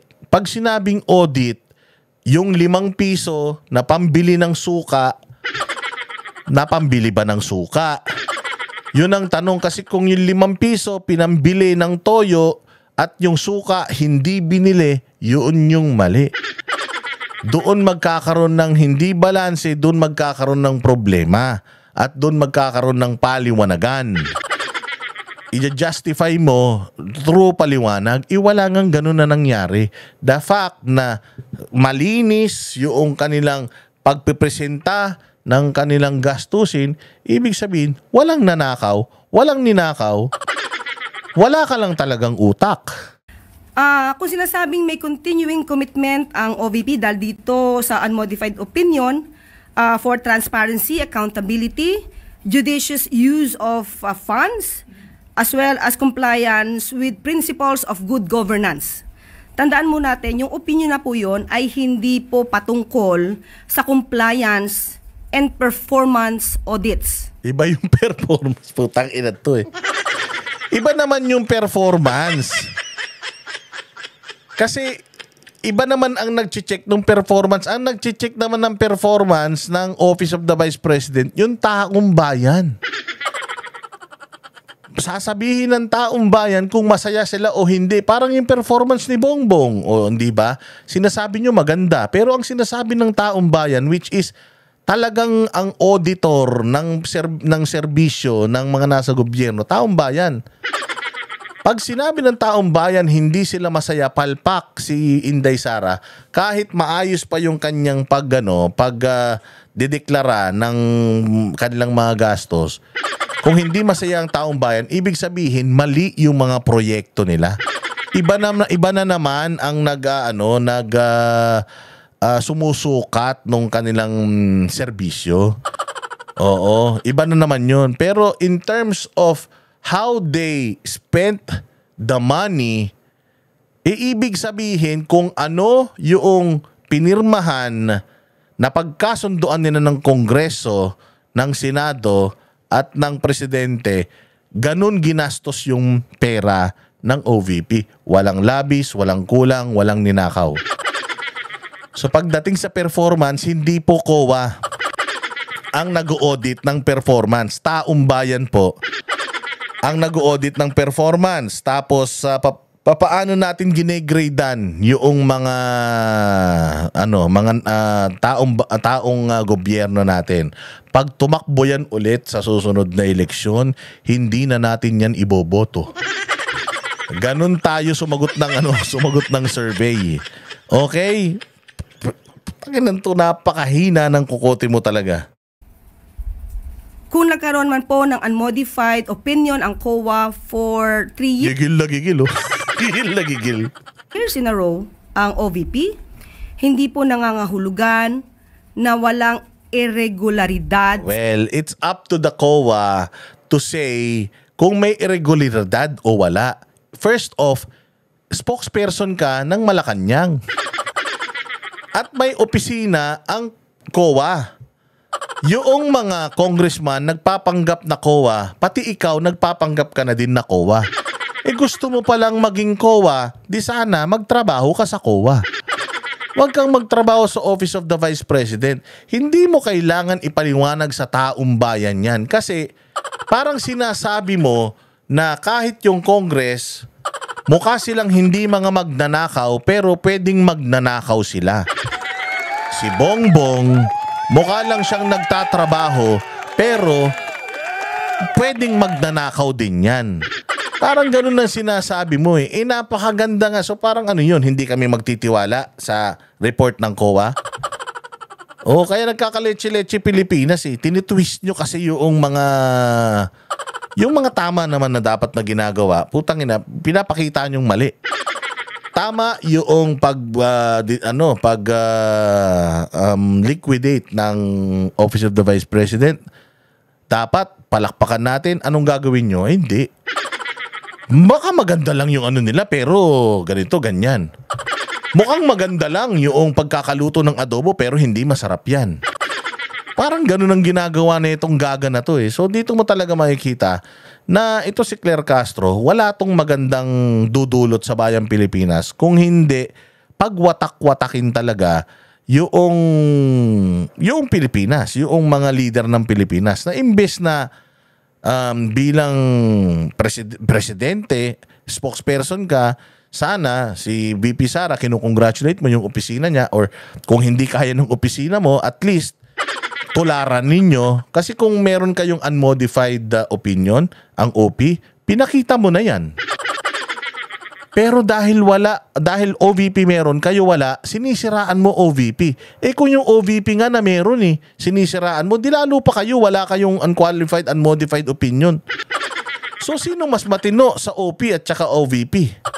Mas matino yung OVP kasi meron silang unmodified opinion. Ang Malacanang may unmodified opinion. Nga, wala. So baka kayo mga magnanakaw. Kaya nyo sinasabi na baka pwedeng ninanakaw nila yung pera kahit na may unmodified opinion kasi gawain nyo yan sa Malacanang. Na mukhang utang kayo ng utang, ang dami nyong inuutang, tas ninanakaw nyo lang. Kasi wala naman kayong mga proyekto pag hinanap natin, tama? O hindi ba? Kasi kung meron tong unmodified opinion, kung meron man, hindi ako sure kung meron o wala. Pero kung meron man, Claire, ilabas mo na lang. Para sampal na rin yan sa mga Pilipino na, hoy, si Bongbong Marcos hindi nagnanakaw. By the way, 3 taon na siyang may unmodified opinion. Pero wala siyang pinapakitang unmodified opinion. Bakit?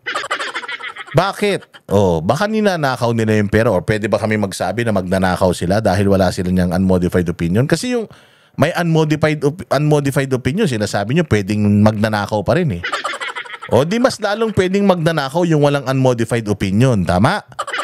Meron ba niya ng OP? Wala. Baka magnanakaw kayo dyan. Sa paggamit ng pondo.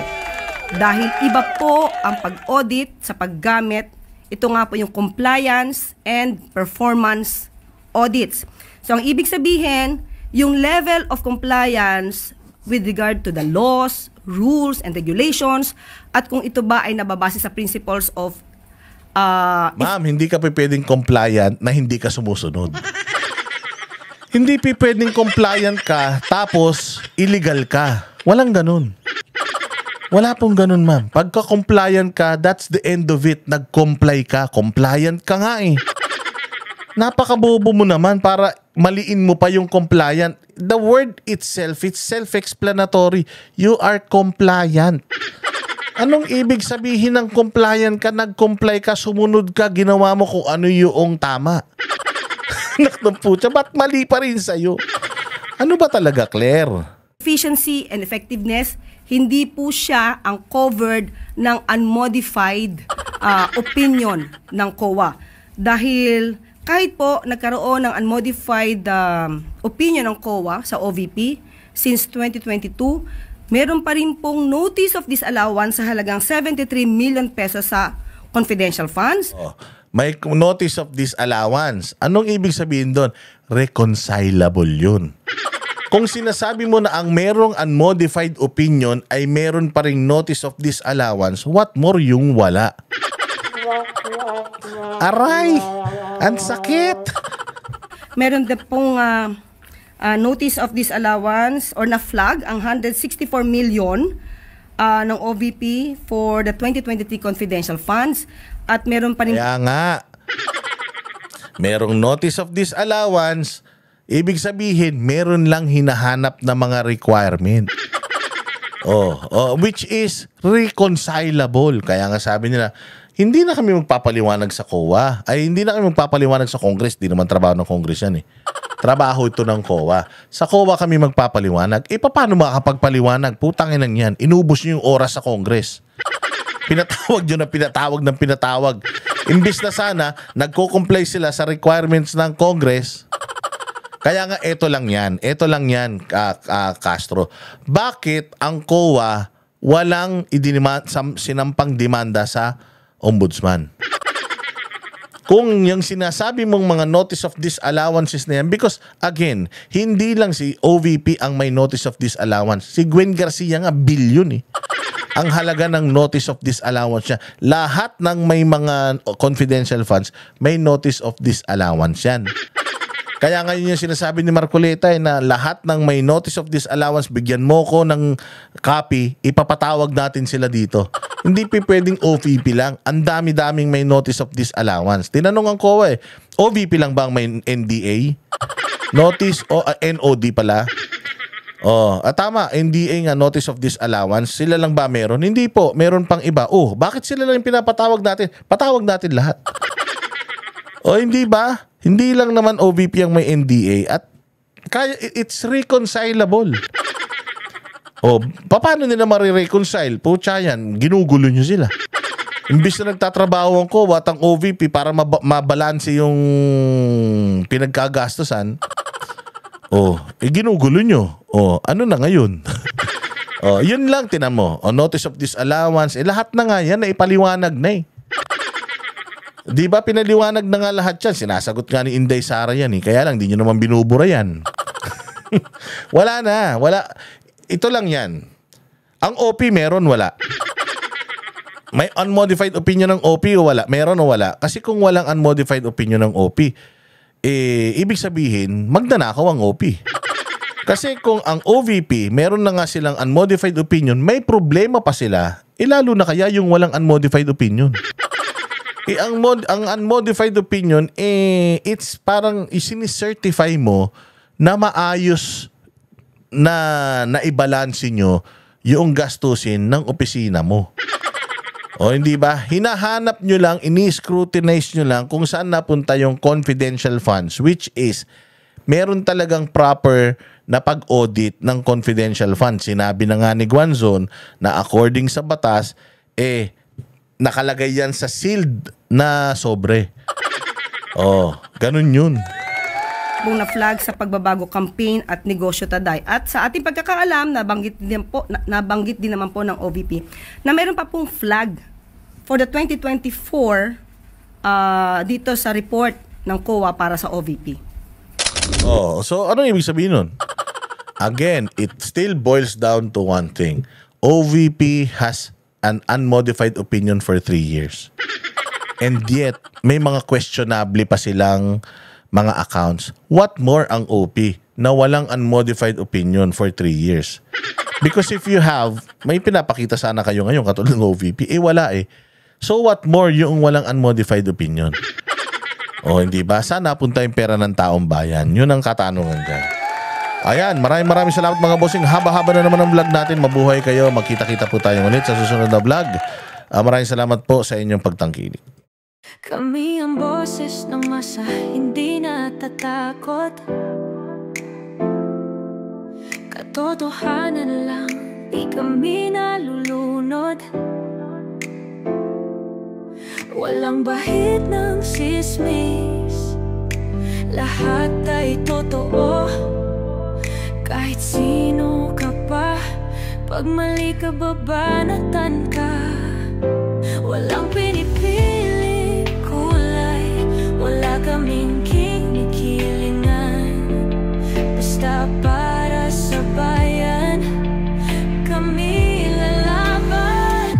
Pag tama palakpakan, pag mali banatan. Di matitinag, di matatakot, para sa bayan tuloy ang sigaw. Sa harap ng kamera, walang halong takot. Mga baluktot, lahat kayo'y tutumba. Ang hustisya at totoo, yun lang ang mahalaga. Kahit sinong harang, di kami matitinag. Walang pinipiling kulay, wala kaming kinikilingan. Basta para sa bayan, kami lalaban.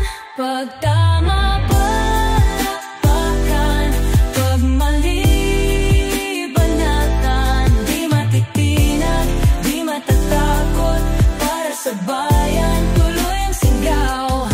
Kung nasa tama ka, ikaw ay aming kasama. Pero pag mali ka, handa ka na bang mabasag? Banateros kami, walang inuuran.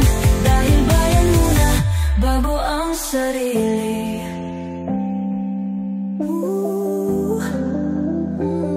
Bago ang sarili.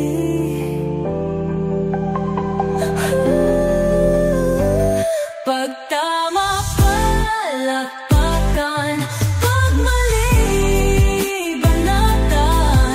Banateros ang sigaw, katotohanan ang laban.